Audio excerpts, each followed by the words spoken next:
और कांग्रेस की राष्ट्रीय महासचिव प्रियंका गांधी छत्तीसगढ़ आएंगी। कल चुनावी जनसभा को संबोधित करेंगी।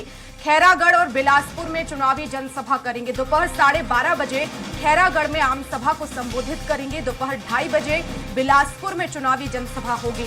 जनता से कांग्रेस प्रत्याशी के पक्ष में वोट देने की अपील करेंगी। कल छत्तीसगढ़ के दौरे पर प्रियंका गांधी रहेंगी। और हेमंत हमारे साथ लगातार बने हुए हैं। हेमंत, प्रियंका गांधी का छत्तीसगढ़ दौरा आखिर कितना महत्वपूर्ण हो जाता है? देखिए, गांधी परिवार हो चाहे कांग्रेस का राष्ट्रीय नेतृत्व है, अब पूरी तरीके से छत्तीसगढ़ को लेकर फोकस करता नजर आ रहा है। वर्षा, एक तरफ राहुल गांधी दौरे पर हैं, उनका दौरा आज समाप्त हो जाएगा, फिर वो उनका दौरा दूसरे चरण में होगा। लेकिन पहले चरण की एक सीट और दूसरे चरण की एक सीट में प्रियंका गांधी चुनाव प्रचार करेंगी कांग्रेस के पक्ष में। कल सुबह वो रायपुर पहुंचेंगे। रायपुर पहुंचने के बाद सीधे वहीं से एयरपोर्ट के अंदर से हेलीकॉप्टर के जरिए खैरागढ़ जाएंगी। खैरागढ़ वो सीट है जहां पर पहले चरण की 20 सीटों पर मतदान होना है।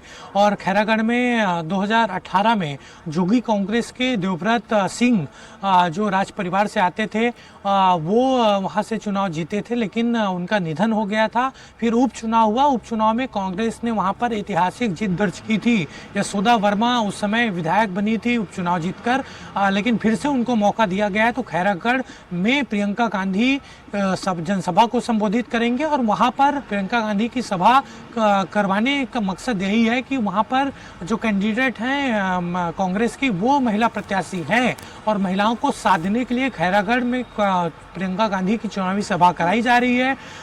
इस चुनावी सभा को संबोधित करने के बाद सबसे जो जिस तरह से दिग्गजों को उतारा जा रहा है जिन जिन विधानसभा सीटों पर, तो ऐसे में क्या पार्टी ये मानकर चल रही है कि इन सीटों पर कहीं ना कहीं कांग्रेस को भी जो है भारतीय जनता पार्टी या अन्य दल चुनौती दे सकते हैं? इसी वजह से केंद्रीय नेतृत्व को यहां पर उतारा गया। और हमने देखा कल राहुल गांधी का संबोधन, उन्होंने तमाम जो मुद्दे हैं केंद्र की तरफ से, जो आदिवासी का हो, आरक्षण हो, पुरानी पेंशन हो, ये तमाम मुद्दे राहुल गांधी ने भी उठाए थे।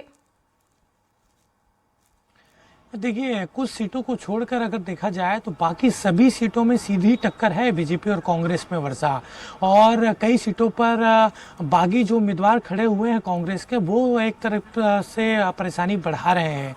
और समीकरण की बात की जाए तो समीकरण अभी फिलहाल अभी भी देखा जाए वर्तमान स्थिति तो कांग्रेस के पक्ष में नजर आता है।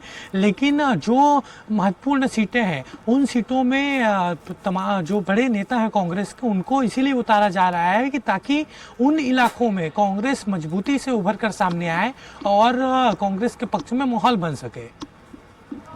जी बिल्कुल, बने रहिएगा हेमंत।